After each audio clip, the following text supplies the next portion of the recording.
Hey guys, it's Sarah from Just My Typewriter, and sometimes I run into a typewriter that requires a little bit of investigation. So if you were here earlier in the year, was it last year? Was it this year? This year has been like 3 separate years for me.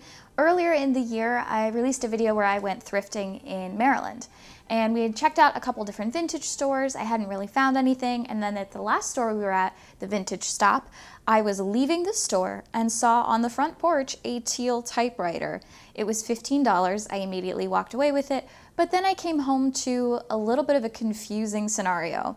I didn't know what kind of typewriter it was, didn't know where it came from, and I kind of ended up in a research hole as to a little bit more information on this teal typewriter. So the first thing I did when I got this typewriter was try to figure out what brand it was. I had no idea because across the front of this typewriter it says Century, but that's not the brand of the typewriter or the model name of the typewriter. Across the back it does say made in Czechoslovakia, and I did post a few pictures of this typewriter on the Antique Typewriter Collectors Group forum, and they immediately recognized it as the body shape of a Consul typewriter. Now, I've had a Consul typewriter before. I got one actually after I was in the paper. I'll link that video down below as well. I got a model 233, which is a nice little lightweight portable, again made in Czechoslovakia. I actually sent that Consul typewriter to one of my pen pals for his wife because she had a family connection to Czechoslovakia. So I sent them that typewriter. I didn't have a ton of Consul experience, and I wanted to know more about this typewriter specifically and why it says Century across the front and not Consul anywhere on it. Like, I'm very confused by this. So I decided to do some digging into the Consul brand and learn a little bit more about the Consul typewriters. Now, I did find the Consul expert on the internet, and his name is Will Davis. He had a website on Consuls. He had written some articles that I had found on the internet about Consul typewriters for the Antique Typewriter Collectors magazine, etc. Early Typewriter Collectors magazine, and he'd written a little bit about Consul typewriters. I tried to find some advertisements on Consul typewriters. I had tried to find any information about anything Consul related, and I wound up with some info, but it's still a little bit of a mystery. So Consul actually started as this brand with a very confusing name in 1918 to 1919. I'm not even going to attempt to pronounce it. I'll just let the expert pronounce it. The expert being howtopronounce.com. Brojovka Brno.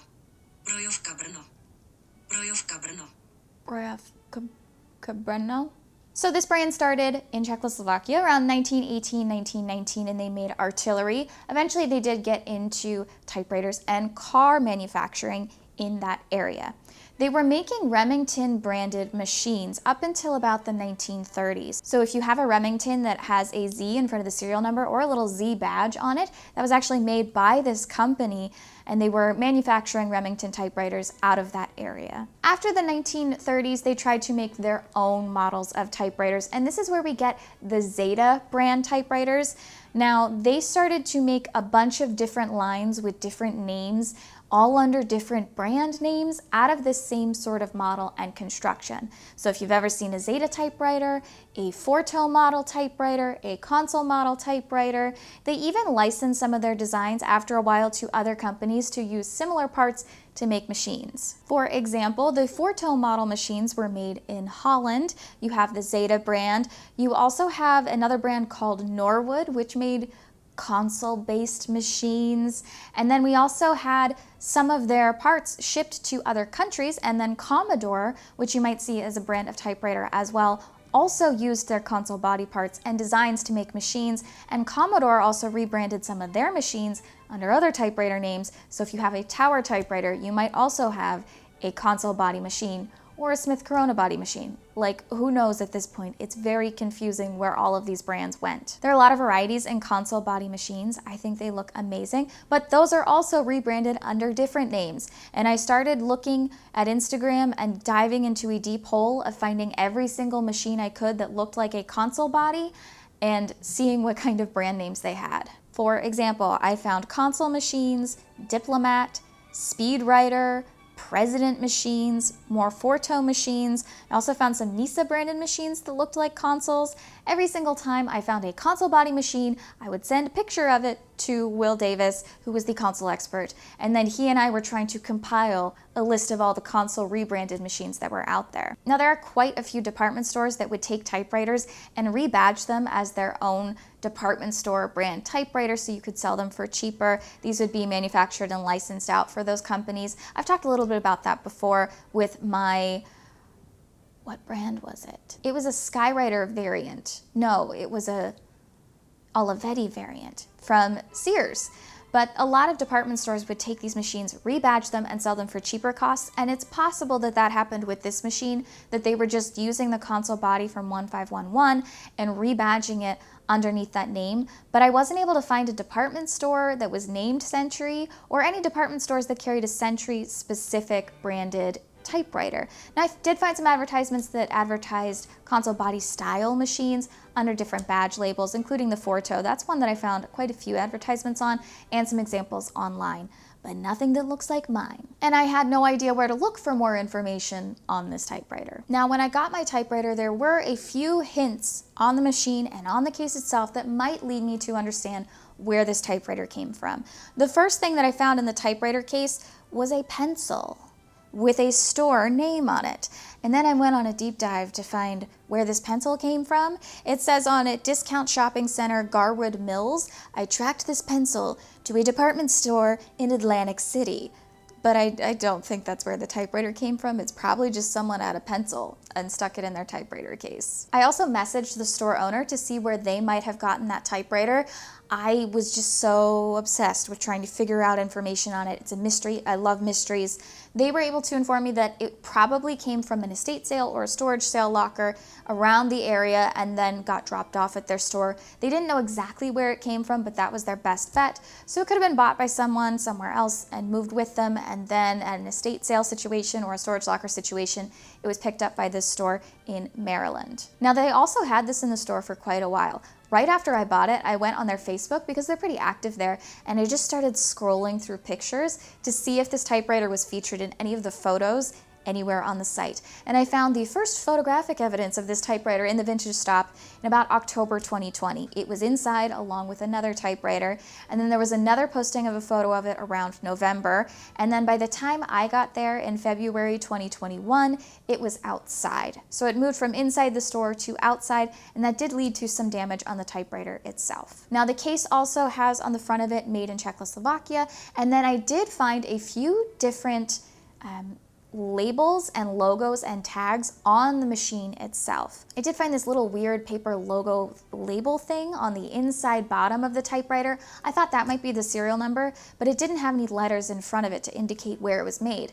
And then when I was cleaning out the typewriter, I found the Z serial number underneath the carriage. So this extra glued in tag is just a weird identification number that makes no sense. And then I found this sticker in the bottom of the case. Thank goodness I have the original case, because when we're looking at Consul typewriters, we don't have a manufacturer list of the years associated with those brands. What we ended up doing was we took some of the labels that are in the cases of Consul branded machines, and they actually have a manufacturing stamp date inside those stickers that indicates the month something was made and the year something was made.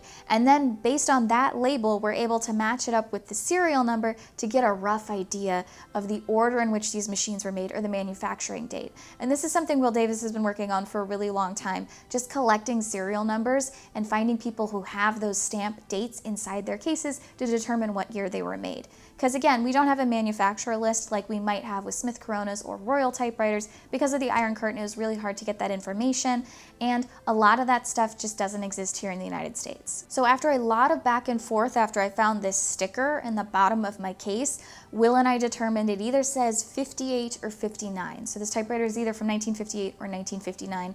It's kind of hard to read the stamp dates on there because they're covered up with another stamp. So you're looking for like an impression. I kind of felt a little bit like Indiana Jones or some sort of other archaeologist that's more accurate in their archaeology, trying to uncover the date of this machine. So I'm dealing with a Consul body typewriter with a weird rebadge name across the front, but it was made in Czechoslovakia and it was manufactured in around 1958 to 1959. So this machine did suffer from being outside in Maryland in winter. So it did end up with some surface rust on the internal portions of the machine. Thank goodness there was not a lot of paint damage on the outside of this typewriter. Otherwise, that would have been a lot harder to fix. I bought it with the intention of just using it for display because I didn't know if it was in really bad condition or not. It looked rusty. It looked bad. I didn't think I'd be able to fix it, but I bought it because it was so strange and I'd never seen anything like it before, and I wanted to do more research. After I got it home, I was able to go through my cleaning process. So I started in the same way I start with all of these machines, and I air compressed it first. And then I took off what I could of the outer body portions. I found it really difficult to figure out how to get the external body casing off of this machine. So I left it because I didn't want to chip any paint. But I was able to remove the platen. It has an easy removable platen, which is like my favorite thing ever. And I was able to clean the internal portions. I also figured out that I could remove all of the type slugs like I would in a normal typewriter, and I wire brushed all of them down. And that removed a ton of the surface rust that was on this machine. It hadn't done enough damage to the point where it was eating away a ton of the metal, so I scraped off all of the surface rust. I removed every single one of the type slugs. I wire brushed them down, and then I put them back in, and all of a sudden they worked really well. I also wire brushed the bottom of the keys so that they didn't have any surface rust on them. Now there are some cracked key tops on this machine, but nothing that'll keep you from actually using it. I also cleaned the outside with some cleaner. I used Simple Green because that was what I was really into at the time, and I was able to scrub away at the finish without removing any of the paint and just clean it up and brighten up the teal of this typewriter because that was my favorite part. But again, I was careful around logos and the Made in Czechoslovakia logo across the back. The next thing I did was I looked at the feet of this typewriter. It was having a lot of trouble typing because it had these really squished feet. I've talked about typewriter feet before, and I'll list that video down below, but what typewriter feet do is they cushion your typewriter against a surface and also give it enough height above that surface so when you press down on a key, it's not scraping the table. What had happened was these feet had been so compressed over time that the typewriter was no longer sitting high enough to really operate properly and give it enough room for all of those internal mechanisms to operate. So I tried to replace the feet. Now, because this is a Consul branded machine, there aren't a ton of options to replace these that are specifically labeled as Consul branded typewriter feet replacements. I probably could have got one made by a 3D printer or found a way to use any other round style feet underneath this, but I decided to try something else. I found this cutting board rubber feet set on Etsy, and I thought that it looked like a pretty good match, so I purchased that for about $7, and they're clear, which I also really liked, and I used those to replace the rubber feet on the bottom of this machine, and that worked fantastically. I don't know how they'll hold up over time, but I really liked that, and it does hoist the machine up just enough so that it operates really well, and that also protects it from sinking down and scraping your surfaces when you're typing. So I replaced the feet, I scrubbed off all the surface rust, I cleaned the outside. The other thing I noticed was the case was in pretty bad shape, but I wanted to keep the case with it because it has that original manufacturer date in it, and that's so important. So I did clean off the external portions of the case. I added some glue where the outside was ripping up a little bit just to keep it from ripping further, and I noticed it needed a new handle.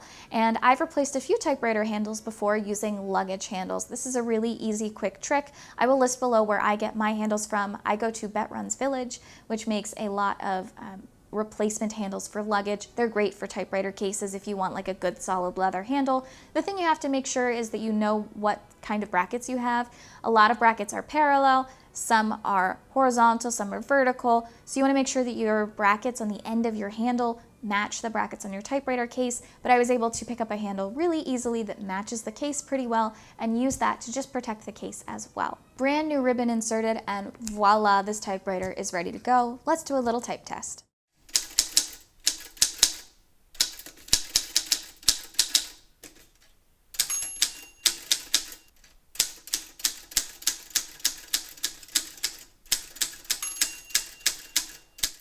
There are quite a few things that I actually love about this typewriter, and I am so excited that it's in working order, even though I don't exactly know where it came from. I adore the removable platen on this machine specifically.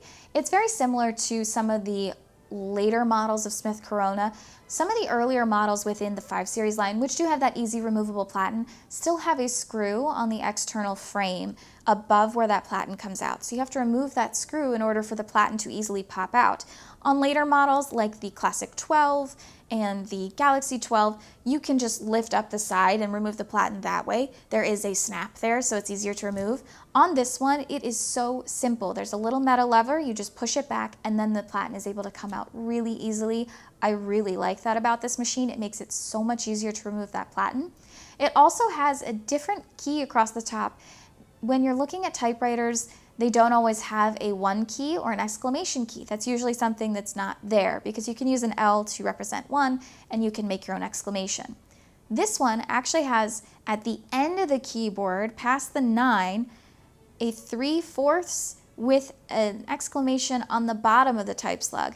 So instead of a 1 an exclamation, it's a 3/4 an exclamation on the other side of the keyboard. And I thought that was really interesting. I just thought that looked really different. I do like that. I just didn't expect it on this machine. I also love the color and the finish of this machine.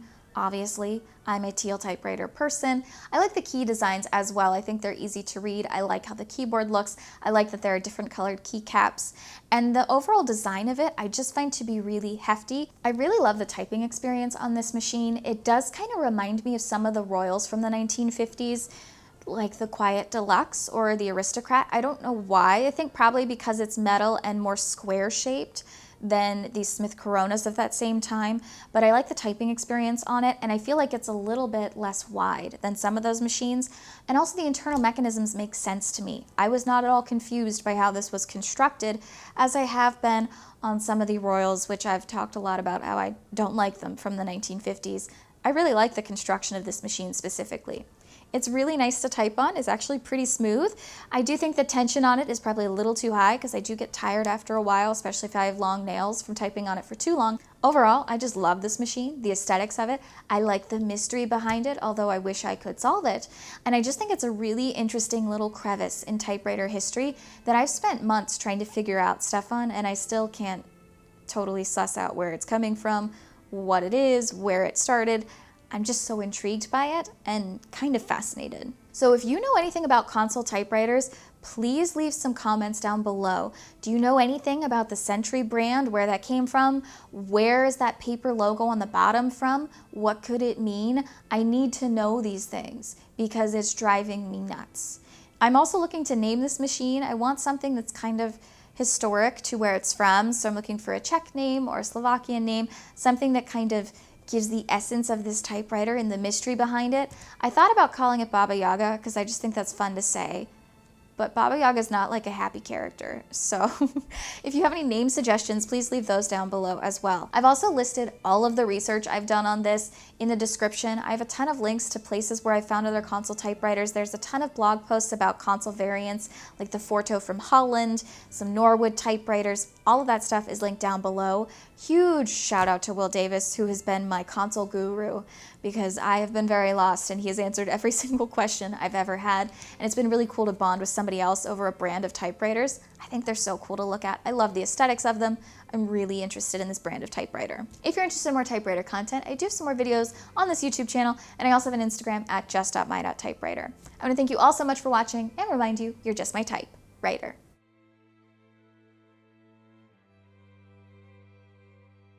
Oh, here's something interesting. Will told me this. Apparently, Ohio is the Consul capital of the US because they had a large Czech immigrant population. So they imported a ton of these Consul typewriters into Ohio. So if you're in Ohio, you might find more Consul typewriters. Let me know. I'm looking for ones that match mine. She needs a sister.